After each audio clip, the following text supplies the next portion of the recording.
Arratsaldeon da eskerrik asko gotzon garatzen zanan omenez prestatu duen hitzaldi ziklo honetako hirugarren saiora etorri zaten noi. Arratsaldeon hemen zaudeten noi eta arratsaldeon da eskerrik asko baita ere ordenadora bestaldean hitzaldi hau zuzenean segitzen diharduzu noi.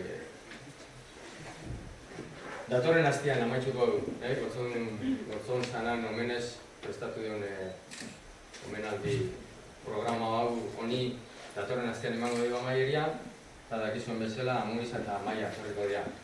Mende baten aldarri arretzuk ikuskizun izangoa. Ordua bera, baina kontuz. Ona deskiztota inor ez etorri musika eskolara joan. Han asensore eta guzti gode gaitera. Bat ere guzti modu. Hori eskari hori apunten biako, buruz urterako asensora. Euskaltasunaren norabideaz oldozpen batzuk. Joni eskatu nionean itzaldizari nolabaitzeko izenburua jartzeko izenburu bialdu zinean eta bate baino gehiago izenburuan gainean komentarizioen bat ere intzian, ez da? Oldozpen berbiak errolartarren artean haber ze oiartzen ekiko ezagan da batek esan egin zian ia izenburu horrekin habertzen jente espero egin itzaldizan. Biztan da bere arraruan ere ez dakiguna da itzaldizan izenburu batik izangoan pero izlarixak berak ekarri zetxuen ona. Bakoizak ekitu edo erantzun, pero bisek. Bueno, erozein modutan, euskaltasunen gainean berro egingo dugu jonek.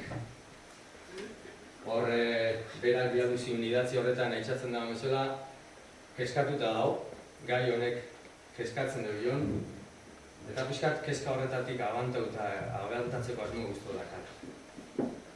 Eta pista ematera bai, emateko asmo badaka, bere ustez, euskaltasunak hasi beharreko norabidean gainean. Ez dakit Jon aurkeztu beharri dauan.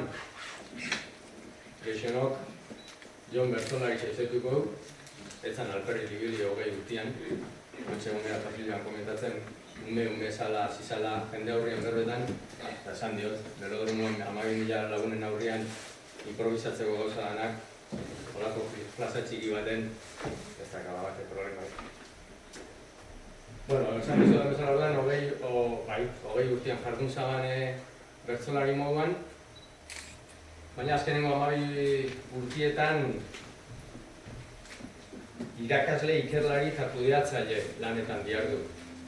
Bera esantzean bezala, hiruren artean nahaztuta.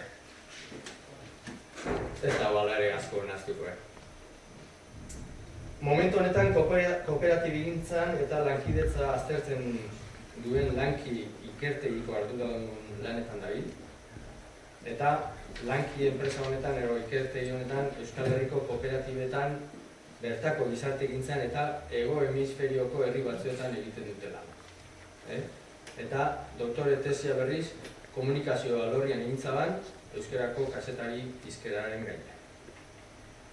Eta berari berri eman aurretik gaur interneten saltzeatzen niharduela ikusi duten Jonen gainean ikusi duten definizio bat irakurri nahiko nuke berari berri eman aurretik. Argia elkarrizketan Estitxu eta Iziagirrek indako 2003an indako elkarrizketa baten sarrera testuela guztau jata eta honekin dago diot nire aurkezpenari amaiera. Jonen gainean dialu. Gehiago da erlea Sarasua. Aitaren etxea taldean eraikitzen duena gelaz gela, baina sukaldetik hasita. 1000 loretako polenak elkartutako estitik edaten du. Eta batez ere, gizarteko kontraesanak estekatzea du maite. Hasieran mingarria da erleen ziztada jasotzea, baina gaitz larrienen terapia ere bada. Ikusiko, ia, ze erretipo urreatu jakun gaur. Gozo datorren, pero ez zein azaltzeko prestateko. Bueno, atzalde hon, listoia altu jarrika azti ez dara hona. Bueno, tanto markarri dago, berra hautzak emuten duzten. Aspaldi jontan zogat hautza gola lehen bezala, eta, bueno, batzuk urruti xamar ikusten zaituztet, eta lauri xamara, eta jende asko. Bueno, saiatuko naz improvisatzen. Hemen Imanolen izkera kutsatuta uste dut, bako bizkaiera moduko baten jardun gozela, nik berez gipuzkera o batu antzeko hortan, hitzaldi mailan da, igual erazo biltzen az, baina uste dut tokisako hori eskatzen dagoela. Bueno, Imanolen izan duen moduan, ni azken urtetan ez nabil larrei euskalgintzan, euskararen munduan, horri bilitakoan az, bai gizarte erakundetan, eta bai kontseiluan, edo bai bereziki bestosare elkartien da baina, bueno, azken 10-12 urte pixat kooperatiba gintzan edo burua gizien bat. Baina egizia da, bueno, burat euskalgintzaren inguruko, euskaltasunaren inguruko kezka batzuk, inguruan izan ditu dola, bai nire aurreko etapa hartan, eta geroztik ere bai, ezta. Eta, bueno, horrelako kezka batzuk edo bidea batzuk nenituen zuekin konpartitu Imanolek eskatu zidanean. Idazteko gogoa bera daukat. Azken urtetan bereziki uko induzatelako gauzak idaztzi eta sistematizatziari, eta uste dute badala garaixa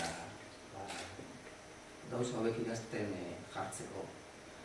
Naizte egual nire azken urtetako autuak gehiago izan den, apur bat erretiratu bai bertsotatik, o publikotik, o jardun, kanpora behirako jardunetik, eta igual gehiago ekintzan, gauzak sortzen, edo martxan jartzen saiatzea. Uste dut, idea desordenatu asko samarrekin atorrela gau, eta saiatuko naz alik eta modurik ordenatu denean gauza batzuk plazaratzen. Ez da izango goiti bera idatzitako eta mamitutako hitzaldi bat, nahi zego eta apur bat improvisau eta nobait tonu kolokioak baten transmitidu esan nahi dutena. Orduan izango da apur bat kuadro impresionista moduko bat, 8 horri aldez ekintu ditut lapitzez, jakiteko nuntik nore bili, eta, bueno, abixo, bloke bakutzi ez esan nahi duten, eta gero hor jokatzen ez. Abertu enuan asmatzen dute, hemen dauzen idea gehienak transmititu izan ditut azken urtietan, adibidez, Euskal Kulturgintzako posgrado edo gradundokoan. Orduan, behar bada tonu jaso samarra edo landu samarra edo doki zenbait hemengo zenbait ideak edo hitz formulazio. Eta, bueno, saiatuko naz horreik alik eta modu ahozkoenien o hitzezkoenien ulertzeko moduan esaten. Bueno, hasiko naz arrenkula batetik, ez edo arrangula batetik, ez da egit arrangula hori Peru ebarren zela esango nukeen, ez da, har bat edo, kezka bat edo, molestiatxo bat, ez da, eta da, uste da, azken urtetan, incluso hamarkada batzutan,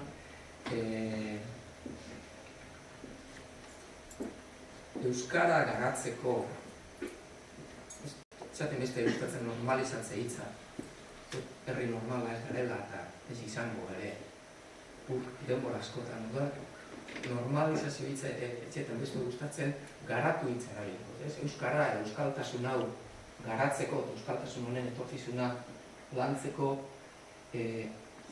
darabiltzagun idea, estrategia eta politikak nik uste fundamentu gutxi samarrakin da. Edo fundamentu kaskar samarrakin. Nik uste horren iturri da oroar gure gidari izan dien ideologia progresistak ez da bila euki nik deituko nuzakena nortasunaren gramatika bat. Nortasuna eta nortasun desberdinak garatzeko eta gestionatzeko bide handirik ez dago. Ez dakitea, igual, hemen apurak inkomodo sentitzen ari gauza honek izaten, ez? Badakizu Frantziako iraultzak balore nagusi batzuk jarri zituela martxan, ez da? Egalite, berdintasuna, liberte, askatasuna, fraternite, aurridetasuna edo amaigarri batasuna, baina hor ez zegoen identite edo nortasuna. Nortasuna kudeatzeko gramatika bat, modu bat, ez dugu gure ideologietan. Eta ibili gara apur bat ideologia moderna honekin, nola euskaltasunari aurrera bidea eman. Nik uste horretan ahul xamar edo kamut xamar ibili dela pentsamendu progresista, Bestetik iruditzen zait, euskararen inguruan eta euskararen garapenaren inguruan iritziekin baditzala, eta iritzi politiko desberdinen arteko lehian, baina jakintza gutxi xamarrekin o jakintza ahul xamarrekin gabiltzan susmua. Hizkuntzaren garapenean be badaude unibertsal batzuk. Jakintza edo zientzia adar horretan. Eta zientziak hori egiten dau. Indukzioz eta dedukzioz arau batzuk atara, errealitatean arau batzuk, eta jakintza bat bilatzen. Zentzutan badago baita ere jakintza bat bilatzen hasita, hizkuntzak zergaitik biltzen dian, zela biziberritzen dian, zein diren hizkuntza bat biziberritzeko minimua, ze kondizionutan, elebitasun soziala existitzen dan, bezur badan, zergatik, ze kasutan hor badago jakintza. Nik uste, orain arte jakintzak edo zientziak hizkuntzen berrekurapenean aurreratu duen horretan, ez gara da fundamentatzen ari, ez gure politikoa, ez neurri baten ere gure euskalgintzako gidari asko, eta gutxiago euskarari buruz han eta hemen iritziak ematen ari diren hainbat euskal intelektual, idazle, eta nik horrekin sentitzen dut kezka kamin apur bat, bereziki, zenbat eta gehiago bandu inguruan ikusi duelako, bai ez, hizkuntza berreskuratzeko jakintza garapen bat egin dela. Jakintza garapen hori batetik egiten ari dela, eta bestetik gehiago egin behar dugu. Eta ikusten dut berriz, herri honetan mikrofonoak eta fokuak jartzen zaizkiola, idazle eta ustezko gizarte intelektual mota bati, baina hizkuntzari buruz oso rigore gutxirekin hitz egiten dutenak. Ez dut izenik emango, baina nik uste azken hamarkadetako gure idazlerik sonatuenek esaten dutenean euskara joan beharko litzatekeen Euskal Herriaz egiten dituztenean proposamenak eta oso gizarte pentsamendu ahularekin aritzala, eta bereziki oso jakintza eskasarekin soziolinguistikak eta gainerakoak aspaldi honetan izan dutenari buruz. Euskarari buruz edozein iritzi ematak ez du bat. Nik ekonomia ez eman dezaket iritzi bat, eta iritzi eman dezakegu krisiaz eta krisiaz nirten bideaz. Eta kontxo, ekonomiaz hitz egiteko edabideetan, eta esaten duzuena ari buruz, atea behar bada horri alde bat horrengor egunean berrian, Marx apur bat ezagutzea, ekonomista klasikoak eta neoklasikoak ezagutzea, pixkat ekonomiaz jakin egin behar du. Euskarari buruz ere, batek eman dezake iritzia, euskerak daukan gaitza katarro badala, edo gripe badala, edo Alzheimer badala, edo minbizia dala. Medikuntzak esango dizu, ez da gripe bat, Alzheimer da. Tresna batzuk, diagnostiko desberdinak egiteko gaitz bat buruz. Eta berdin, baita ere, hizkuntzaren diagnostikoari buruz. Ez du balio edozein iritzi, eta nik uste edozein iritzi da bidela batetik hizkuntzari buruz. Idazten batetik, Eta larriagoa dena, bai politikoa aldetik ere, ezta? Hizkuntz politikak ez direlako gidatzen hizkuntzaren egoerari buruzko diagnostiko zorrotzetatik, baizik eta hizkuntzari buruzko idea, interes politikoen arteko horrek. Orduan, hor, badaukat nik arrainkuratxo bat, modestia bat, eta iruditzen zain, garatu egin behar gula jakintza hori. Euskararen bertan, Sánchez Carrionek eta bat, egin dutela jakintza, produzio nahiko interesgarri bat, izan behar duena hobetua, matizatua, aldatua eta garatua, baina dago, eta baita ere, Fishmanek, munduko pentsamendu soziolinguistikoak ematen dizkigula tresnak, jakiteko ondo goazen, nola goazen, zulora goazen, zertan goazen zulorak, zertan denetan bide honetatik euskara garabidera doan, edo ez. Bueno, atala bukatzeko esango dut, dagoela impresioa ez ote gauden gure norabideari buruzko, gure euskaltasun honen etorkizunari begira norabideari buruzko eta estrategiai buruzko olako ilunaldi bat.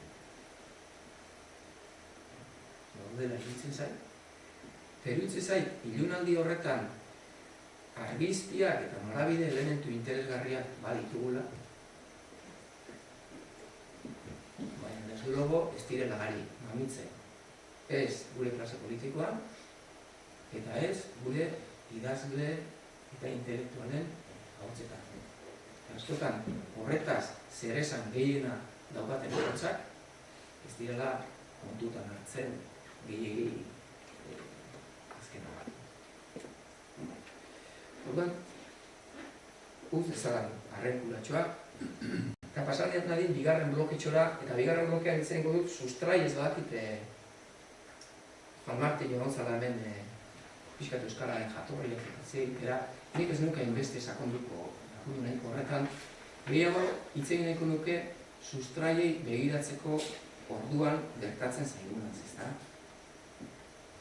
Uste dut, azken aldian, daukagula tirabira gehitxo, gure sustraiak, gure erroak, gure errozarrak, edo gatozen, edo horrei buruzko jarreretan.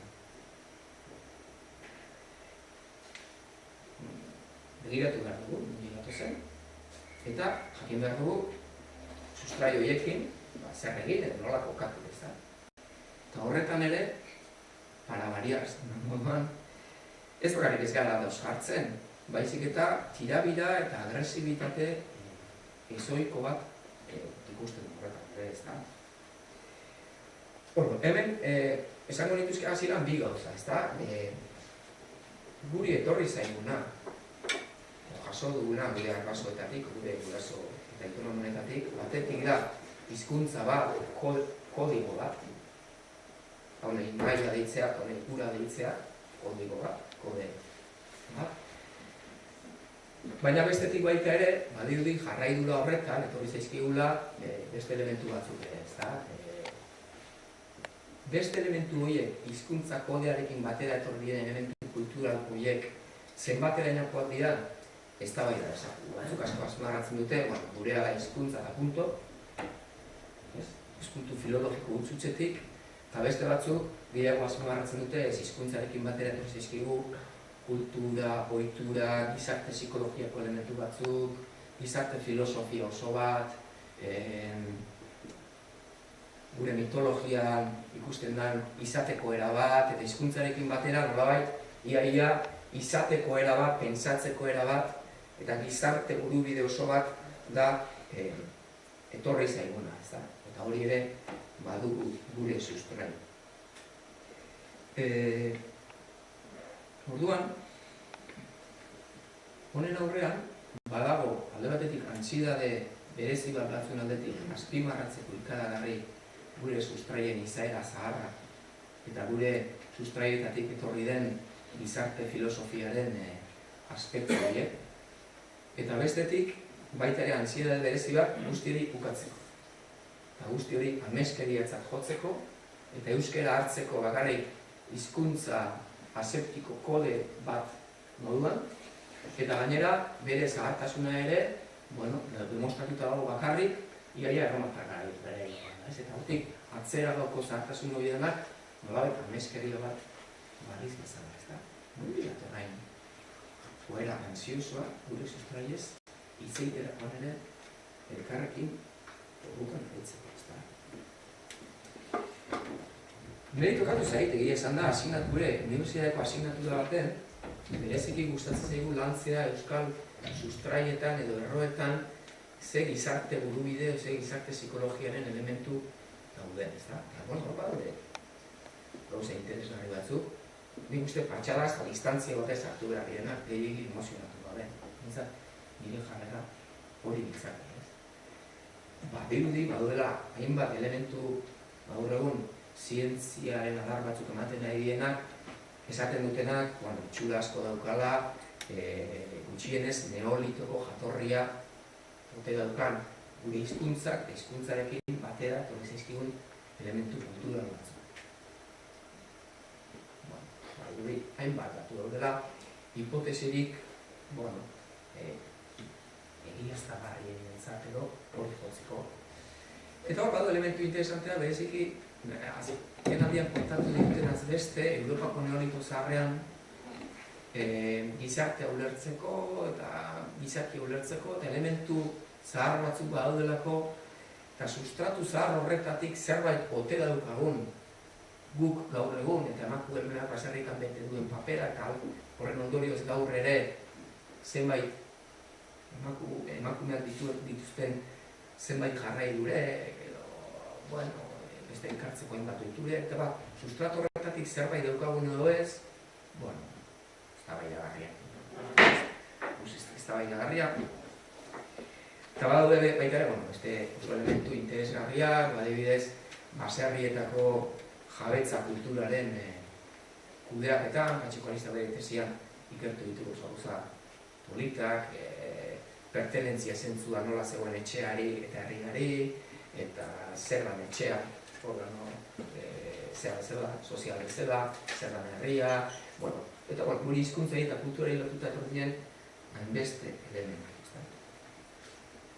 Orduan, esan duan bezala batzu asko azpimarratzen dituzte elementu horiek, guk unibertsitatean pixka sakondu ditugu ustez emozionatu gabe eta distantzia batekin ikusi dugu, badaude, gauza interesgarri asko gure burua eta gaur egun gizartean gertatzen dira hainbat gauzare ulertzeko.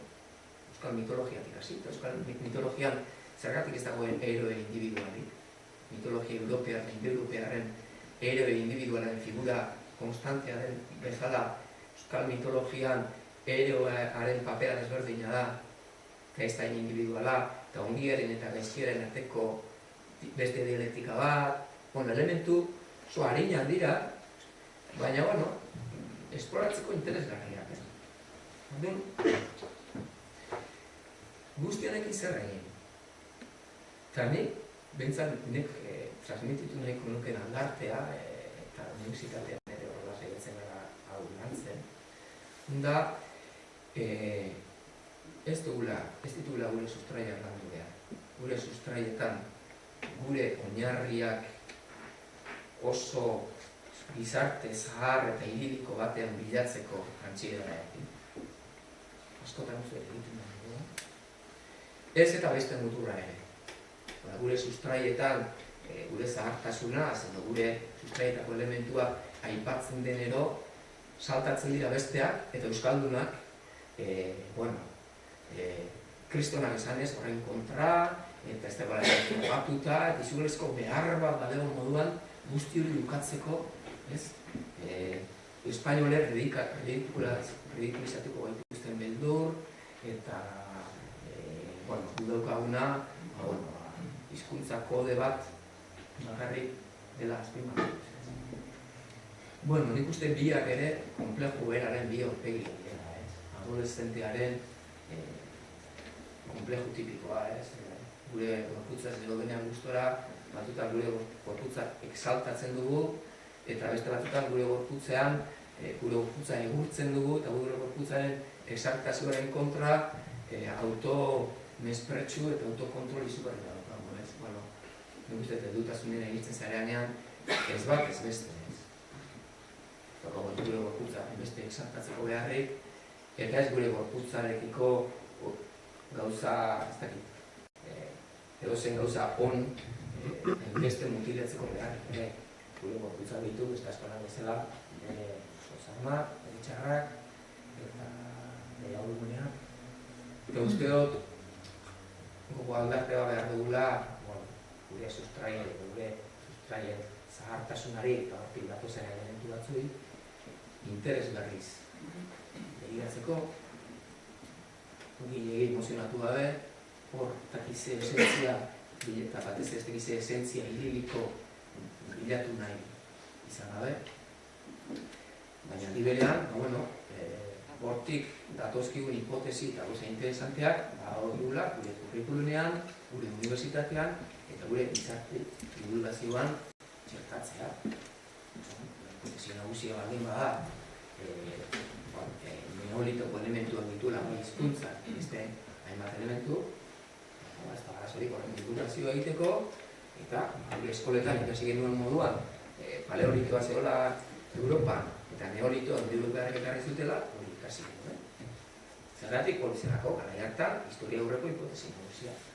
Gaur egun hipotesia beste baldin bada, deskubritua da, Europa neolitoa bat zegoela, eta hortik zerbait egon daitekela gainera euskaren arrastoetan, hirugatzeko ere, eta ez dago arazo berezirik, ez dago aurrean fundite zientziako hipotesien, eta behar divulgazioa godu. Gure sustraiei buruz, hori ez. Eta, adibide konkretuak, lehiarekin, beste mila konturekin, ze berotasun dagoen alde batera beste bat.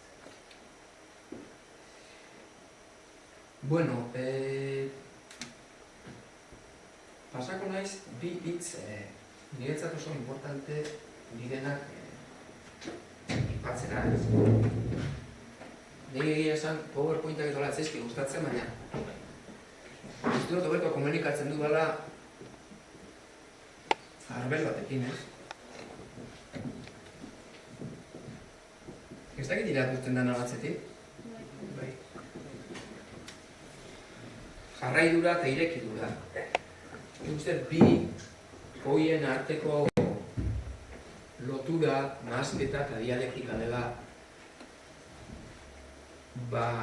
gure kulturgintzaren eta gure euskaltasun honen norabidearen norakoetako bat. Ez bakarrik aurrera begira, uste dut atzera begira ere hori egin dugula eta segurazko horregatik gaudela hemen. Jarraidura zer da? Jarraidura da azkenean gizakiaren funtsezko zenbat eta kulturaren funtsezko ariketa bat. Da azkenean gu konfiguratu gaituen, egin gaituen edo guri etorri zaigun eta guk dakarkigun fluxua edo flujua aurrera bidea emateko zen. Ni jarraidura sentitzen naiz gaur otzon garatenekin. Gaur otzon garatenekiko sentitzen dut jarraidura bat naizela eta dudala eta nahi dudala. Hau otzon garatenekin moduan jarraidura hutsa naiz, nire aitarekiko, aitonarekiko, bai hizkuntzan, bai aurrak zaintzeko metodoetan, bai bizitza ulertzeko modutan, daukat nireekiko jarraidura bat, aldi berean, daukat, ekatuko moduan, irekidura bat, hori hobetzeko, aldatzeko, gurutzatzeko, gaur egungo, beste bat elementu.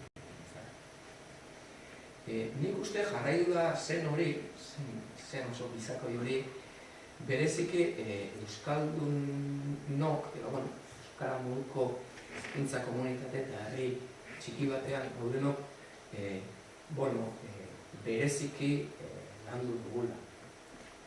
Ipatu izan dut, kultura indoeuropear, hizkuntza indoeuropear handiek edapena izan badute obsesio, izan dira oso kultura edazalea, mundu osoak edatu dira, eta horretaz arro daitezke, eta ni ere suerte sentitzen naiz berdaldun ere banaizen aldetik, gaztelerarekin, Bolivian eta gabiltzan lekuetan komunikatu aldudalako, beraz, sorte hori du gaztelerak, gaztelera hizkuntza edazalde bat izan delako.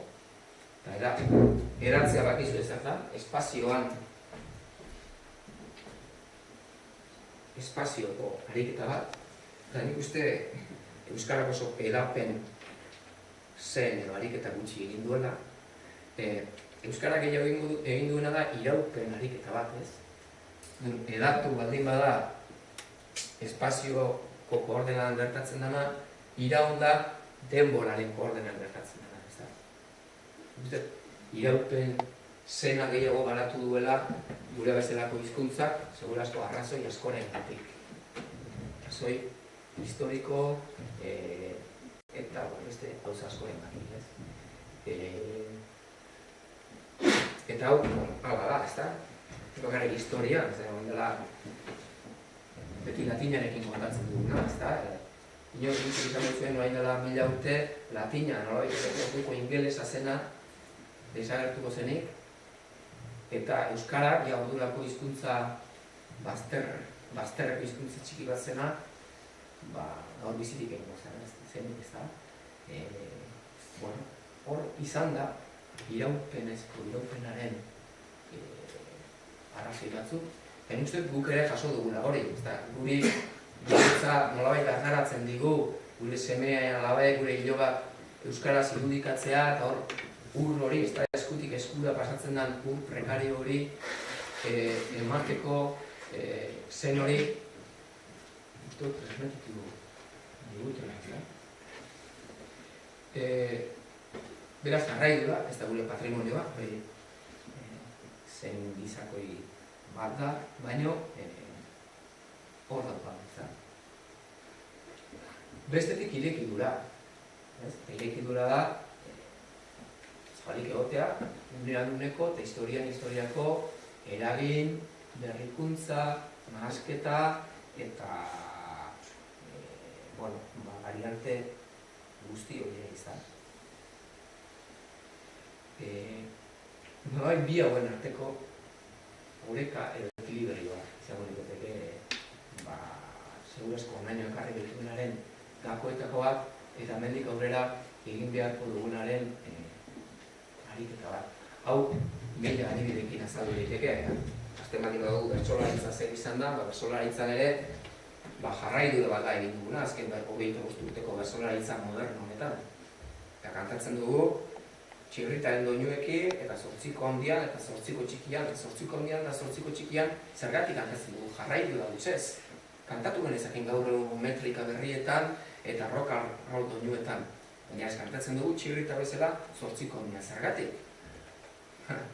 Txirritaren jarraidu da garelako, eta esan nahi dugulako, eta balio dugulako, eta hori delako nahi dugulako. Eta bestetik, bertsolaritzak irekidura elementu asko izan ditu, beste jarraidura hutsa izan balitz, sagardotegietan genituko ginekelako, asko gomendatu izan diguten moduan, ez da? Bertsolaritzan naturala noski sagardotegikoa, hortik aurrera ja, gauza raro, artifizial eta lekuzkan poko dala. Ez gaude jarraidurarako bakarrik, ez genien bertsolaritzari eutsi nahi. Ez genien bertsolaritzari eutsi nahi, ez da ilusteko. Gaude, hartu eta horrekin bizitzeko, garatzeko, experimentatzeko eta poza sortzeko, edo bizitza sortzeko, ez da? Eta horretarako, badago hemen bien arteko dialektikoa. Noske, dialektika oso zaindua, hemen trampa asko dago, ez da? Askotan, hemen jartzen bat dingo duzu pisu espezifiko nagusi edo gehiegi, egiten duzuna da kopiatu, ireki, kanpoti datorren ororekiko jarrera snob hori, snob bada azkenean ez, kanpoti datorren kultura, egin dezagun euskaraz, besteek ere handiagoen, modernoagoek egiten dutena, ez da hori, uste azken, 30 urteko euskal gintzan, zoritxarrez, ere, nahiko sensibilitate nagusi izan da, snobismoa, ez da, gure literatura, gure prentza, gure ia ganean, ez? Egin dezagun euskaraz, besteek, beste hizkuntza handiagoetan egiten duten, esan gaitezen gu ere, beraiek bezain moderno hartu dezagun, modernitatearen trena euskaraz ere, ez da? Hori, oso mentalidade menpekoa dela, eta da, irekidura hutsaren trampa. Jarrera sortzailea, jarrera autokonfiatua dela esatea jarraiduratek ireki, eta irekiduraz jarraitu. Igual esan da oso abstraktoa galditzen da, baina eguneko erabaki txikietan, bakoitzari tokatu zegoen alor horretan,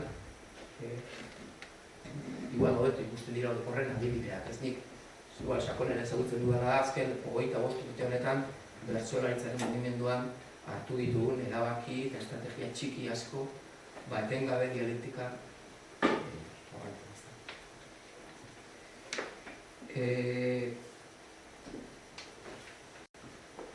Bueno, uz dezala momentuz bi horien arteko aikua hor. Eta pasako nahiz pixkat kulturgintzaz hitz egitera. Ni garrantzi handia ematen diot kulturgintzari, euskaratik sortzen den produkzio simboliko. Kulturgintza, hau da, euskarari darion sorkuntza artistikoa, sorkuntza literarioa, musikala, bertsogintzakoa, euskararen komunitateari darion ospakuntza, sorkuntza eta ospakuntza. Ospakuntza ulertuta jaiaren espazioa, espazio ludikoa. Garrantzitsua da, eta hor, adibidez, herri indigenekin azken aldian ari gara Vicente komunikatzen, euskararen berreskurapenaren edo berreskurapen bide prekario honen gakoak zein izan diren, ari gara konpartitzen nahiekin, orain ere hilabete honetan bertan ditugu, hilabete pasatzen 11 dago mundu osokoak, euskararen gakoak edo ezagutu nahian, eta hainbat gauza aipatzen ditugu, eta azpimarratzen diegun gauzetakoak hau da. Gure berreskurapenaren historia moderno honetan garrantzia eduki duela kulturgintzak. Hau da, euskarari darion sorkuntza artistiko, politiko, literario, musikal eta ospakuntza. Zergatik, nolabait hori delako gure komunitatearen bizi nahiaren erregai simbolikoa. Ze guzti hau bizi nahirik gabe, hau euskaldun izateko harrotasun, gogo, euskaldun imaginario hori gabe, ez genuke egingo, badakigu denok euskaldun izateak, bai personalki eta are gehiago euskalgintza antolatuan, kostu daukala, eta eskatzen duela, tensioa, eskatzen duela, alegin bat. Eta horrek elikadura behar duela, segurazko hola daukagula, hortan ari garela, iruditegia daukagulako, bizinei badaukagulako, izatearen errotasun badaukagulako, horre daukagulako emozionalitate edo gogo aldarte bat. Gogo aldarte bat. Izatearen aldeko gogo aldarte bat. Eta hori elikatu egiten dela. Segurazko hori elikatu dugula dano, banin txikitan ez dugu zaldirik, ez gara zalduna. Ez dugu aberarik, ez gara aberatzak, euskara dugu. Gugara euskalduna, Gabriel Aresti. Baina nik lagu urtekin dakatzen duen hori. Eta hori bihotzean txertatuta da ditzen. Hori, beste mila detaile, ez da binte, guretzako, ez duk amairu, zogintza, euskarari darion sorkuntza artistikoa, eta horrek eman digun autokonfiantza, importante izan da. Bueno, atozen belaunaldietan, are importanteago izango da segurazko. Zergatik, gure seme-alabak, datozelako mundu batera, non euskaldun izateko arrazoiak beharko dituzten. Bizi nahi elikatzeko arrazoiak beharko dituzten. Zergatik, datozelako mundu batera, euskaraz baino askoz gauza gehiago eta interesgarriagoak egunero edukiko dituzten interneten, telebistan, milaka horri, egundaka, kate, eta oso produzio kultural maila handiko. Oso gauza interesgarriak hizkuntza asko indartsuagoetan, eta lehen aldiz, ez da, gure belaunaldietatik lehen aldiz, baina euskararen transmisio ezinbesteko natural horren kondizioak bukatu dutela. Orduan gure seme-alabak euskaldunak izango dira nahi dutelako eta ahalegin horrek konpensatzen dielako. Eta ahalegin horrek konpensatzen baldin badie, segurasko izango da, euskararekin bestela bizi ezin duten mundu bat, zentzu mundu bat, mezu mundu bat, edertasun mundu bat, komunikazio mundu bat, gizarte sare txikiaren mundu bat bizi dezakegu. Eta bestela, arrazoiek pixka eta gortuz joango dira. Orduan, nik uste mundu hori produzitzen jarraitzeak ez du izaten mundu itxi bat.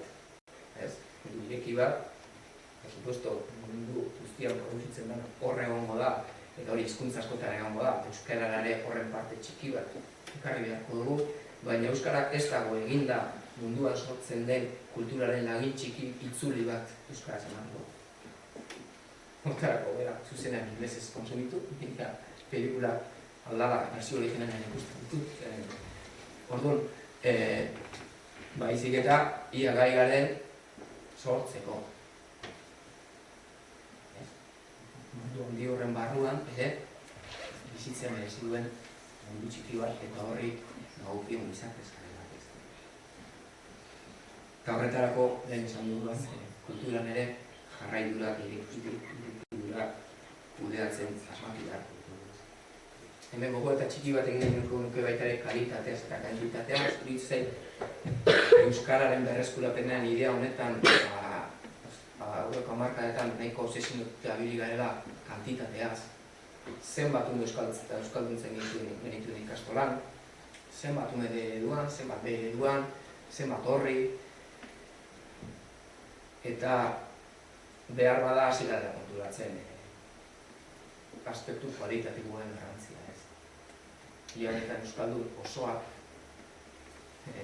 bil sortzen ditugu, eredutik sortzen diren horiek euskaldun kalitatezkoak diren, euskaldun kalitatezkoak esan dut ez bakarrik motivazioa elikatuko dute, bizik baita ere hizkuntzaren gozamen balioa, hizkuntzaren sormen balioa, hizkuntzaren espresio balioa finduta duten. Bestela ez dakit asko merezi duen, hizkuntza bat da maitasunaren espresio intimoenak eta ez dakit mespretxuaren espresiorik gogorrenak esaten laguntzen digun tresna bat. Sortzen, gozatzen laguntzen digun tresna bat, ez? Hizkuntza hitz egiten dugunean, sentitzen gara jarraiduraz, erabili dut aitonak erabiltzen zuen espresio bat, edo bari entzundako bat, edo iparraldeko bat, edo hain naiz, ez dakit, hizkuntza da, elementu bat, balio behar duguna, benetan, sorkuntza, espresio, komunikazio eta gozamen funtzioetarako. Eta horrek esan edo hizkuntza, kalitate hizkuntza, kalitatezko hizkuntza bat esenikitzea. Eta, bueno, hasi da, ez dut diskurso zorionez, urte batzuk ere aipatu izan dugu arrenkula hau, baina azken aldian hizkuntzaren kalitatearen inguruan badago reflujo moduko bat, nire personalki hainbeste ez nok eskatzen ereduaren kopuruak, baizik eta ereduko ikasle batzuen hiztun oso izaerak eta hizlari edo hiztun kalitatea.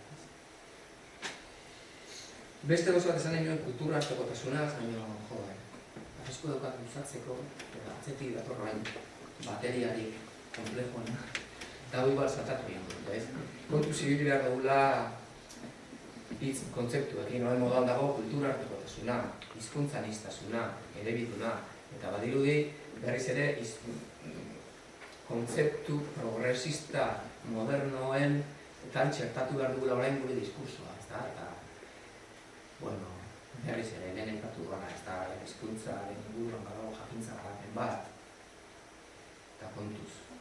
Osea, mundu anglosajoietan sortzen den jakintzak garapenak, adibidez, hizkuntz aniztasunari buruzko zenbait planteamendu, gurerako ez dutela balio. Inglesen gertatzen den kultura artekotasuna da gauza bat, baina hor, inglesaren hegemonia ez da zalantzan jartzen, egoera beste bada. egoera guztiz beste bat. Eta orduan, guztiz beste egoera baten, hizkuntza baten, minorizazio arazoaren dialektika horretatik kudeatzea, hizkuntza aniztasuna eta migrazio prozesua, eta beste gai bada, ez? Eta beraiek teoria hori ez digute sortuko, ez dutela behar. Behar hori gu daukagu, ez? Nortasunaren gramatika bat egiteko beharra gu daukagu. Nortasunaren gramatika bat ez dugu mundu honetatik importatuko. Ez dagoelako eta ez dutelako behar. Hortik sortzen diren gogoeta akademikoak beste norabide batean doazelako. Orduan, hor ere egin ditezko oso, gogoeta politak, ez? Anfitrioitza espezifikoa dagokiola euskarari ona datozen migratuekiko. Uste, bai harrera modu eta bai alarma modu bereziak ditugula euskal komunitateko migrazio prozesuan. Harrera modu ez izan ditek gauza bat, alarma modu ez beste gauza bat. Baina, oro har, uste beste gai badala, bakarrik egin nahi duena da bisatu da, pixkat modako kontzeptuak hartu ditzagun tentuz, eta ikus dezagun zein da aurrera bidea. Honek ematen dit, zubia, gaur egin nahi dudan ariketarik zailen edo komplikatuenerako, ez dakit ondo lortuko dudan komunikatzea. Zait, igual, hemengo bakaz besterako hizkuntza jaso egia o akademiko egiten ari izela. Eta joan nahi dut hegemonia kontzeptua. Uste dut, hegemonia dara adibidez hitz bat, kontzeptu bat, azken hamarkadetan asko saiestu dela, gure idazlea, gure hizkuntzari buruz ideologia progresistetatik iritziak eman dituzten guztiek, ez dute aipatzen, baina ez daukagu kontzeptu hori saiestarik. Eta hegemoniaren debatean nahi gainera ekarri gabe, hizkuntzaren etorkizuna ezin da pentsatu. Edo hizkuntz komunitateetan minoak, eta beraien artikulazioa pentsatu gabe, hizkuntzaren etorkizuna ezin da pentsatu. Zentzutan, benetan, lotza pixka bat ematen dit.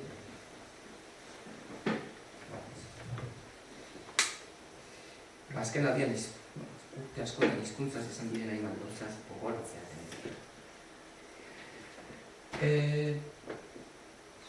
A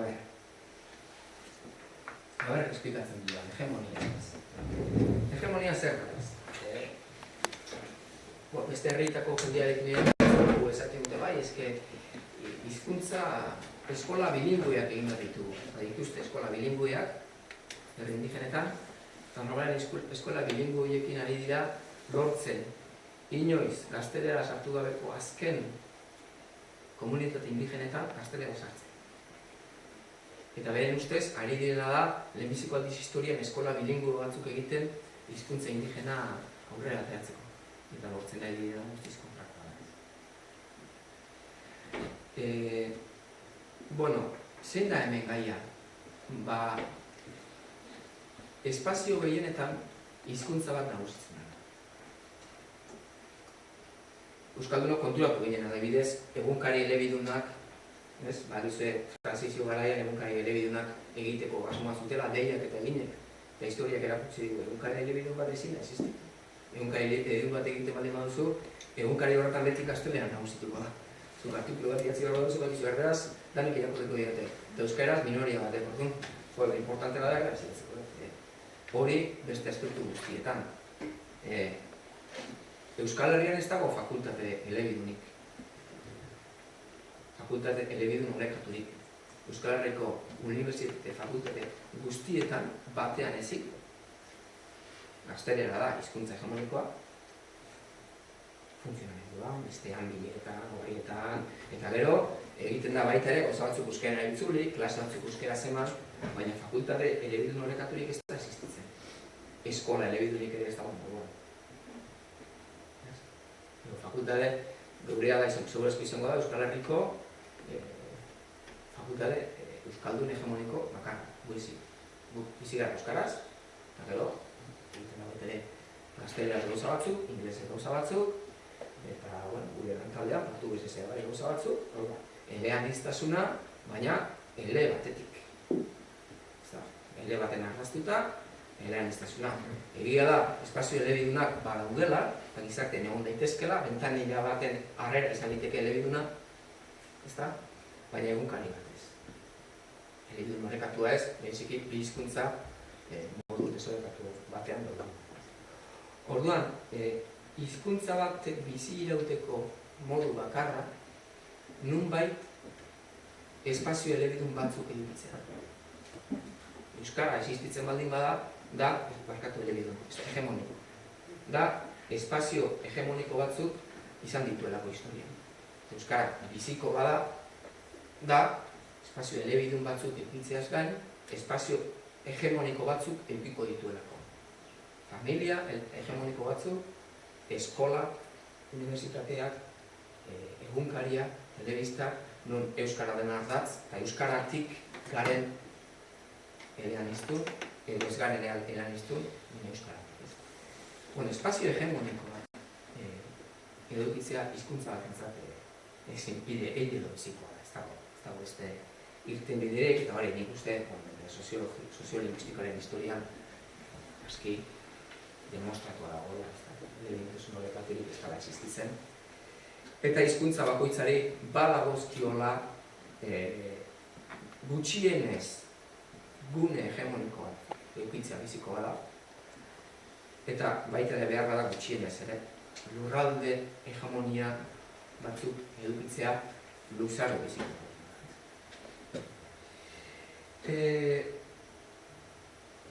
Eta zeiten du honekin? Nola hau dugu? Nola gestionatuko dugu hau? Garbi baldin badukagu, nolaitu egin dela 30 bat urte eta 20 urte bizi izan gintuen ameskeria hori, Euskal Herri, Euskaldunaren ameskeria hori amets imposible bat izan dela, eta eten handiegia egon dela Euskal Herrian Euskaldunaren amets horren, eta benetan hori lortzeko geneuzkan indar eta estrategia gaitasunaren arte. Zigurezko etena dago bat. Egon esatizien batek, nire frustrazioak, oizea, 50 ilui urteko persona batek, 55 bat, ni frustrazioaren belaunaldikoa naiz. Amestu genituen gauza, transizio ostean eta joan dira, eskanakak erortzen, ez da. Frustrazioaren belaunaldi batetik gatoz, eta nik uste ez dagokigula guri frustrazioaren bigarren belaunaldi izatea. Baizik eta pixkat orekatzea, ametsaren norabide findua, geu egiteko gai eta martxan jartzeko gai garen estrategia. Ametsaren eta pragmatismoaren artean zubi berriak eraikitzea dagokigula. Horrek zer esan nahi du? Behar bada, horako hitzaldi baten planteatzeko barik eta zari xamarra jarri honen buruari. Uste dut, 3 fokotatik begiratu behar digula lurralde hegemoniaren kontu honi. Eta 3 bata bestearekin kontra esankorrak dira. Bat, jakin behar dugu lurralde hegemoniarik gabeko sare izatea. Batzuik, hau, esatea, ez zaila gustatuko. Nire ere ez zaila gustatzen. Hemen bukatzen bali bada. Uste dut jakin behar dugula lurralde hegemoniarik gabeko sare izatea.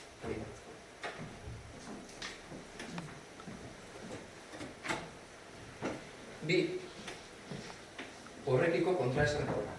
Lurralde hegemoniari buruzko debatea etorkizuneko belaunaldien agenda politikoan sartu behar dugu.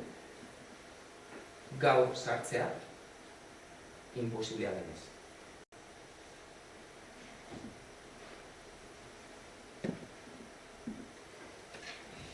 Eta 3, hirugarrena da, tarteko zerbait, bi hauekin ez dagoena erabat kontraesanean, baina besteko zaten duena da,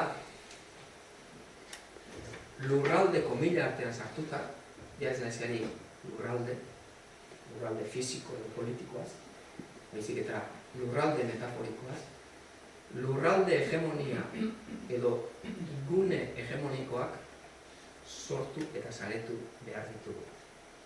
Eta segurazko hirugarren hori da epe ertainera gure estrategia nagusia. Baina ezaguko dute, bai, oso abstraktotik eta oso gotik baina. Eta uste, hirukote honetan kokatu daitezkela hitzaldiaren tituluaren erantzun guztia. Gure norabideari buruzko elementu guztia. Lehen esan badut, iruditzen zaidala norabide irunaldi baten gaudela. Iruditzen ez gaudela gure barkuak konkistatu behar duen isla hori o kontinente hori amesteko garaian, baina bai, bintzat barku batek jakin behar duela branka non jarri gutxi gara bera, non kokatu, belak nola orientatu, eta kainoia nola begira jarri. Txienez. Naiz eta, bueno, ez dakio oso ondo noraino iritsi gaitezken, baina, bueno, gutxi gara branka nola orientatu, kainoia nola jarri, eta belak nola orientatu ere izen arabera. Eta uste, gauzei pentsatzen hasteko garien bago dira, ez? Bueno, uste gauza gehiagi dituela hemen gurtzeko, ezta? Bueno, guazen, hasiko naiz lehenengotik, esaten duanean, jakin behar dugu, eta ari gara, baina are gehiago ikasi, izaten onartzen lurralde hegemoniarik gabeko hizkuntza minorizatu bat garela, eta minoria garela gure herrian, eta minoria izango garela gure herrian, eta minoria izaten ikasi behar dugu gure herrian. Gogorra da, baina da. Eta orduan, bai gure herrian politikoki, bai gure herrian hizkuntzaki, eta bai internet sarean eta beste hizkuntzen holdearen aurrean sare horretan korapido txiki izaten asmatzeko elementuak behar. Ez hori bakarrik, batzuk badakit, esaten dutela hau eta punto, hau ameskeria badanez, egin dezagun hori, eta punto. Ustut ez da hori, baina lehenengo hori, zen dira, bueno, iziko gara, zenbait iziko dira mundu batean, non internet errealitate bada, eta internet da egunero etxen eukitzea milaka informazio, milaka hizkuntza, milaka karte, eta oso eduki interesgarriak hizkuntza askotan, eta internet esaten dudan munduan, esaten dut, beste mundu, bai teknologiko eta sozial guzti. Eta baita ikusi dugu, azken aldia, uste genuen ETB eta Euskal Irratiaren sorrerarekin ez dakit notan nioa zela, baina konturatu gara, entzuten dena Radio Euskadi. Baina gaur egun ja, Radio Euskadi eta ETB-koek ari dela rebindikatzen baskoz,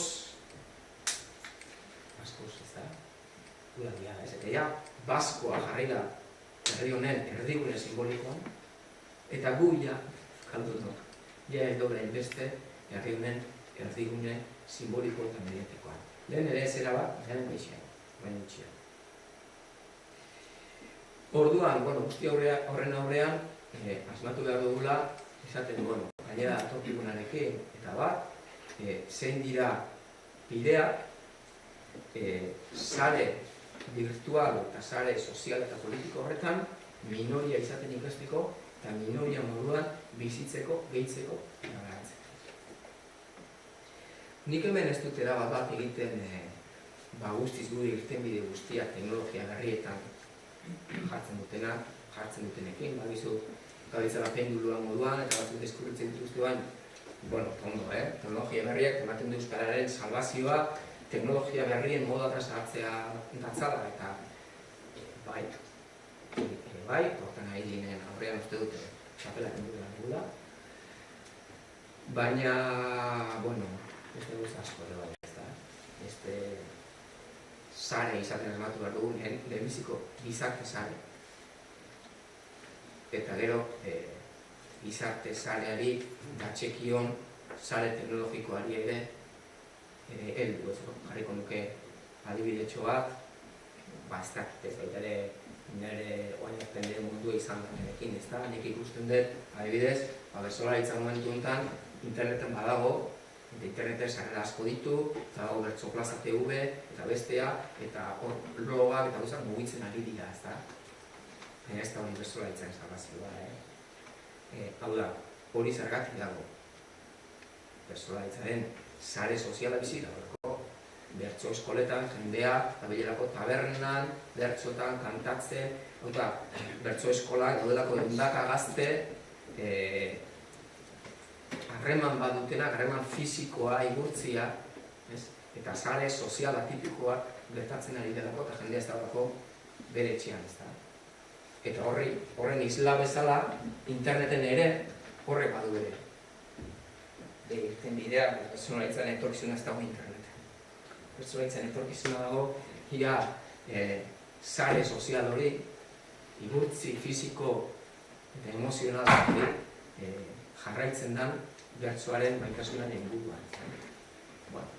Eta bertsoa adibide txiki bat, ez da ondo espresatu dudan, gauza gehiegi izan